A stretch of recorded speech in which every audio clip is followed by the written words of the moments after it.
In ancient times, there was a specific group of people that threw their children into river water when they wanted their children to remember an experience that just passed. Even in that time, they knew how memory formation works.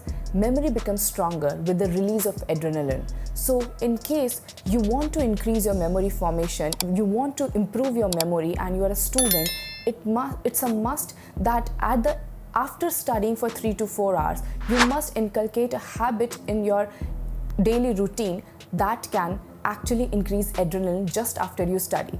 That can be maybe having coffee, maybe going for ice cold water bath, or going to gym, or doing some cardio exercise, or going to play some sport. But keep in mind to put it just after your studies. Probably you can study for 3 to 4 hours, and then exactly after 3 to 4 hours you can go for these activities. That will increase adrenaline and that will improve your memory.